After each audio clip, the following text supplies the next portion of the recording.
O Senado deve votar ainda hoje a última medida do ajuste fiscal, aquela que eleva a carga de impostos sobre a folha de pagamentos das empresas. Na Câmara, os deputados podem dar aprovação final à emenda que reduz a maioridade no país de 18 para 16 anos. A determinação do presidente da Câmara é concluir a votação da emenda ainda nesta quarta-feira. Eduardo Cunha está convencido de que a decisão de reduzir a maioridade penal de 18 para 16 anos, já aprovada em primeiro turno pelos deputados, está de acordo com a vontade da maioria da população. Nós fizemos uma pesquisa pela Câmara hoje aqui, uma oferta de um prestador de serviços aí. Ele fez aí um número enorme de acho que 28 mil chamadas telefônicas, deu 84% da população a favor. Então, esse é um tema que a sociedade quer, a sociedade, na sua maioria, apoia. O texto aprovado em julho garante que menores infratores sejam julgados com o mesmo rigor dos adultos, em casos de crimes graves como estupro, homicídio qualificado e latrocínio. Também aumenta a punição a quem praticar homicídio doloso com intenção de matar e lesão corporal seguida de morte. Os menores de 16 e 17 anos deverão cumprir a pena em estabelecimento separado dos adultos e dos menores que não cometeram crimes hediondos. Hoje nós podemos dizer ao povo brasileiro que está acabando a impunidade no nosso país. O governo tentou de tudo para que a proposta de redução da maioridade penal fosse rejeitada no primeiro turno. Mas sem o apoio da base aliada, o Planalto vem acumulando derrotas aqui no Congresso.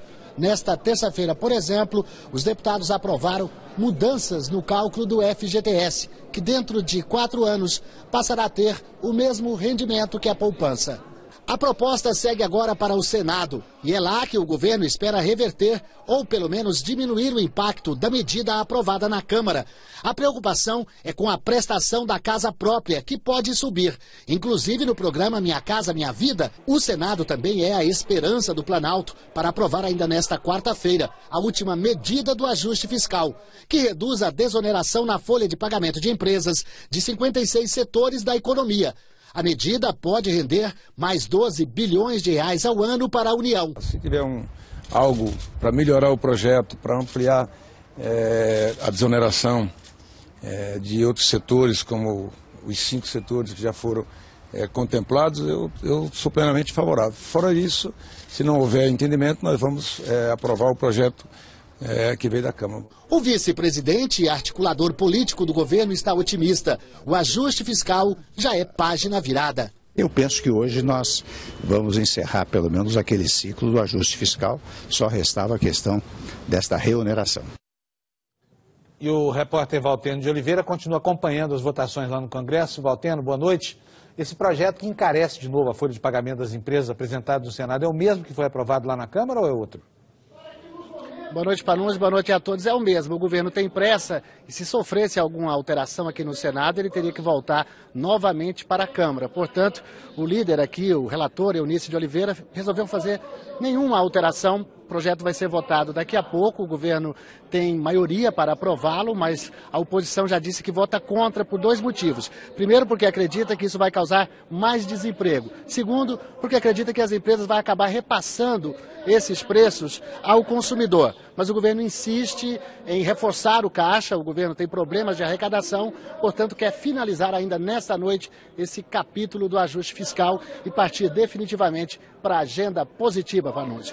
Valteno de Oliveira, de Brasília, para o Jornal da Band. Os Estados Unidos aprovaram a chamada pílula rosa. É o primeiro medicamento para aumentar o desejo sexual das mulheres. Mas a liberação do remédio, que já é chamado de Viagra feminino, está causando uma grande polêmica. Alguns médicos afirmam que os prejuízos à saúde podem ser muito maiores do que os benefícios. Os detalhes direto de Nova York com o correspondente Sérgio Gabriel. A pílula rosa para as mulheres chega 17 anos depois que a pílula azul do Viagra mudou a vida de muitos homens. Após 2 rejeições, a agência americana que controla remédios liberou a comercialização do Filabanserin, que será vendido com o nome de ED, indicado para mulheres que perderam o desejo sexual. O medicamento ficou conhecido como Viagra feminino, mas age de uma forma bem diferente. A pílula azul aumenta o fluxo sanguíneo para os órgãos sexuais dos homens, atacando a disfunção erétil. A pílula rosa age no cérebro, atuando nos neurotransmissores, que estão diretamente relacionados ao desejo sexual. No caso masculino, basta tomar o remédio antes da relação. No feminino, será preciso uso constante do medicamento. A médica Devi Nampiaparampil, da Universidade de Nova York, acha que a liberação é importante. Ela diz que o Viagra feminino tem um público-alvo, mulheres em idade pré-menopausa que sofrem com a falta de desejo. A liberação do novo remédio é polêmica. Um grupo de médicos redigiu um manifesto dizendo que o impacto negativo à saúde da mulher pode ser muito maior do que um eventual resultado positivo para um pequeno grupo. Entre outros efeitos colaterais, o novo medicamento pode provocar tontura, náusea, queda na pressão arterial, desmaios e sonolência. Por outro lado, grupos feministas pediam há anos que as mulheres também tivessem acesso a medicamentos que pudessem melhorar a vida sexual. Nas 2 vezes em que proibiu o remédio, a agência americana alegou que faltavam dados sobre os efeitos colaterais. Agora se convenceu da segurança dele, mas exigiu que fique claro que a nova droga não pode ser consumida com álcool. O laboratório ainda não diz qual será o preço exato do novo medicamento, mas adianta que deve ser equivalente ao do Viagra masculino. Para Rachel, a notícia é boa. Ela diz que as mulheres têm o direito de buscar a realização sexual, assim como os homens. Sérgio Gabriel, de Nova York, para o Jornal da Band. Muitos pais que precisam colocar os filhos pequenos na escola se deparam com o mesmo problema. As crianças adoecem mais. Isso porque ficam expostas a novos vírus e bactérias e o sistema imunológico ainda não está totalmente formado. Mas há algumas medidas para reduzir os riscos de infecções e viroses. Bastou Davi ir para o berçário quando acabou a licença maternidade da mãe para começar a ter doenças respiratórias. Teve várias vezes virose, entendeu? Então, assim, eu já sabia, já estava preparada para isso, que ele ia passar por esse momento na creche. Como até os 2 anos, os bebês ainda estão desenvolvendo o sistema imunológico, é normal que o contato com os amiguinhos facilite o desenvolvimento de doenças. A criança na fase de lactância, né, que é até 2 anos de idade, ela pode ter de 9 a 8 episódios de infecções virais por ano. Se não há outra opção, antes de deixar a criança na escola, é bom tomar algumas providências. A primeira coisa é a lavagem das mãos, sempre, né? Então a gente tem que tentar fazer com que essa criança já aprenda isso dentro de casa. Fora isso, é muito importante lembrar que quando a gente vai colocar a criança na escola, o calendário vacinal tem que estar atualizado. A alimentação adequada também ajuda bastante. A vitamina A vitamina E e a vitamina C, elas ajudam muito na imunidade da criança. Estimular bastante o aleitamento materno também vai ajudar a criança a diminuir as infecções dentro da escola. Na hora de escolher uma escola, é importante prestar atenção em algumas coisas para evitar a transmissão de doenças. Por exemplo, o ambiente deve ser bastante arejado, as salas não podem ter muitas crianças juntas. E outra coisa importante também é a constante higienização de talheres, copos e pratos. Cada criança tem o seu copo, cada criança tem o seu trocador e cada criança tem o seu kit de higiene. Os pais também devem contribuir para evitar que um pequeno doente acabe passando o vírus para o resto da turma. Ele precisa retirar a criança da escola, não só quando há uma virose, quando há uma febre também, porque nunca se sabe o porquê dessa febre. Na verdade, é uma coisa mútua e a mãe é fundamental nesse processo junto com as tias. O Fundo de Garantia ainda vai levar 4 anos para alcançar o mesmo rendimento da poupança. O projeto aprovado pela Câmara, que prevê a correção escalonada, só vai valer para novos depósitos. O benefício criado em 1967 equivale a 8% do salário pago ao funcionário com carteira assinada. O valor tem que ser depositado todos os meses pelo empregador. Atualmente, o rendimento é de 3% ao ano mais a taxa referencial.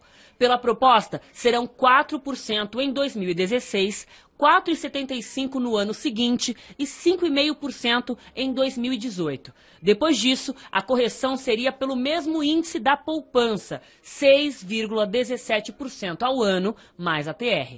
É algo que, ao meu ver, corrige um defeito do passado, frente à caderneta de poupança, porém ainda é insuficiente para dar uma grande alegria ao trabalhador. O reajuste não é retroativo, vale apenas para os depósitos a partir de janeiro do ano que vem. Ou seja, aqueles trabalhadores com muito tempo de carteira assinada, já perto da aposentadoria, serão menos beneficiados. E atenção, se você está planejando finalmente comprar a casa própria, a mudança pode aumentar o valor das prestações dos financiamentos imobiliários. A maior parte do dinheiro do fundo é usada para financiar a habitação popular, como Minha Casa Minha Vida. Mas o impacto pode ser pequeno. Como a correção do FGTS vai aumentar e o governo pega esse dinheiro emprestado, na hora que ele for devolver, vai ter que devolver com o mesmo índice de reajuste. Então, por isso, acaba repassando para a pessoa que vai financiar. Mas não vai ser, talvez, alguma coisa assim que vai prejudicar muito, principalmente o pessoal que entra na Minha Casa Minha Vida, né? A Camargo Corrêa fechou acordo com o CAD, o Conselho Administrativo de Defesa Econômica, órgão vinculado ao Ministério da Justiça. A construtora admitiu a formação de cartel na Petrobras e vai pagar mais de 100 milhões de reais em multas. A empresa concordou em explicar como funcionava o clube de empreiteiras que se reuniam para combinar preços e decidir quem iria realizar as obras na Petrobras. Admitiu as irregularidades e se comprometeu a cooperar com as investigações. 2 ex-executivos da construtora, Dalton dos Santos Avancini e Eduardo Hermelino Leite, já condenados na Lava Jato, também aceitaram colaborar. A Camargo Corrêa foi a segunda empresa a fechar acordo com o CAD sobre a formação de cartel na Petrobras. Por isso, a construtora não vai ter os benefícios do acordo de leniência, que só valem para a primeira, a Cetal. Ela assinou um termo de compromisso de cessação que prevê redução da multa em até 60%. A companhia concordou em pagar 104 milhões de reais, o maior valor já acertado pelo CAD nesse tipo de negociação. A Camargo Corrêa já havia firmado acordo de leniência com o Conselho para colaborar sobre a existência de cartel nas obras da usina nuclear de Angra 3.